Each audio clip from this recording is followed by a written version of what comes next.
Assalamualaikum warahmatullahi wabarakatuh. Perkenalkan kami dari kelompok 6 yang terdiri dari Andreas Dwi Jati Prasetyo, Arini Anindya Ahmad, dan juga Bayu Eka Sangtiaji. Kami akan menjelaskan mengenai analisa dinamis. Yang pertama akan dijelaskan oleh saudara Andreas Dwi Jati Prasetyo. Kepadanya saya persilahkan. Oke, yang pertama ada tujuan pembelajaran. Tujuan pembelajaran dari analisa dinamis ini adalah agar mahasiswa dapat memahami serta mampu menghitung daya dukung tiang pancang menggunakan analisa dinamis dengan berbagai metode. Oke, selanjutnya ada pengertian analisa dinamis. Apa sih analisa dinamis itu? Analisa dinamis merupakan salah satu teknik yang digunakan untuk mengevaluasi kapasitas tiang. Pada prinsipnya, analisa dinamis menerapkan prinsip keseimbangan energi, di mana energi input sama dengan energi yang digunakan ditambah dengan kehilangan energi. Oke. Selanjutnya ada kriteria kapasitas dukung. Kriteria kapasitas dukung yang diinginkan pada sebuah tiang pancang yaitu harus mampu memberikan daya dukung yang cukup atas beban yang bekerja di atasnya. Dalam pelaksanaannya, seharusnya tiang pancang harus mampu menembus lapis tanah keras.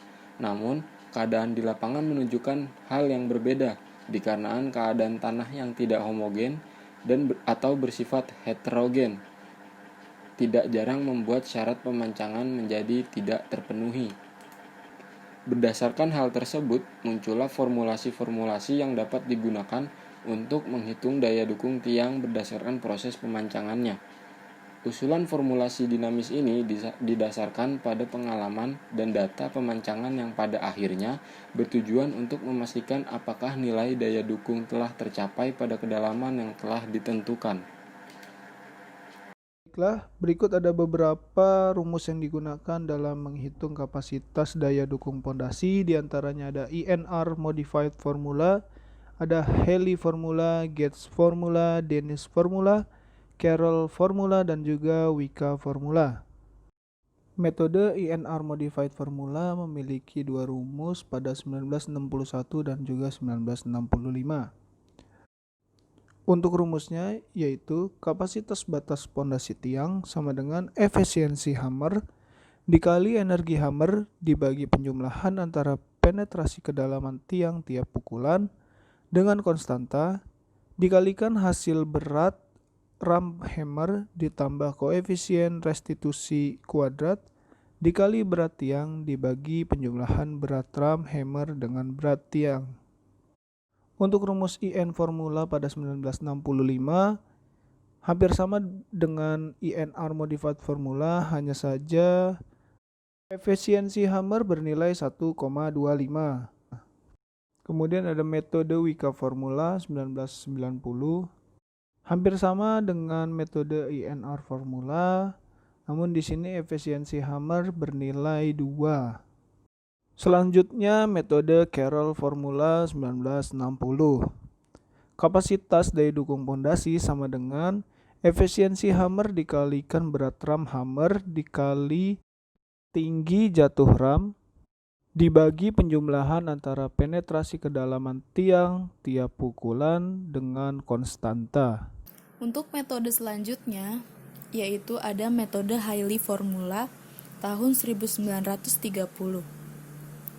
Rumusannya adalah kapasitas dukung ultimate sama dengan nilai efisiensi alat hammer dikalikan dengan berat hammer dikalikan dengan tinggi jatuh alat hammer dibagi kedalaman pemancangan ditambah dengan setengah dari tekanan elastik di kepala tiang atau tekanan sementara yang diizinkan untuk kepala tiang ditambah tekanan elastik di pondasi tiang atau tekanan sementara yang diizinkan untuk deformasi elastik dari batang tiang pancang ditambah lagi dengan tekanan elastik di tanah atau tekanan sementara yang diizinkan untuk gempa pada lapangan. Kemudian dikalikan dengan berat hammer ditambah koefisien restitusi tiang atau material bantalan tiang dipangkatkan 2, kemudian dikalikan dengan berat material tiang dibagi berat hammer ditambah dengan berat material tiang. Nah, dalam perumusannya yang sudah saya jelaskan tadi, untuk mencari Q1, Q2, dan Q3 ini dapat diperoleh dari tabel 7.19 dan tabel 7.20. Kemudian metode selanjutnya adalah metode Gates formula pada tahun 1957. Adapun rumusannya yaitu kapasitas daya dukung ultimate sama dengan 6/7 dikalikan dengan akar dari efisiensi hammer dikalikan dengan energi hammer sesuai jenis alat hammer dikalikan dengan 10S. Nah, formulasi yang diberikan oleh Gates ini menggunakan SF atau faktor aman itu 3 secara empiris untuk memperkirakan kapasitas daya dukung tiang pancang berdasarkan pemancangan. Metode selanjutnya ada metode Danish formula tahun 1930. Untuk mencari kapasitas daya dukung ultimate-nya, yaitu kita dapat mengalihkan antara efisiensi hammer dengan energi hammer sesuai jenis alat hammer dibagi dengan penetrasi kedalaman tiang tiap pukulan ditambah dengan C1. Nah, nilai C1 ini kita dapat peroleh dari perhitungan akar dari efisiensi hammer dikalikan energi hammer sesuai jenis alat hammer dikalikan dengan panjang pondasi dibagi dengan 2 dikalikan dengan luas penampang pondasi dikalikan dengan elastisitasnya. Untuk rumus Danish ini menggunakan faktor amannya 3-6.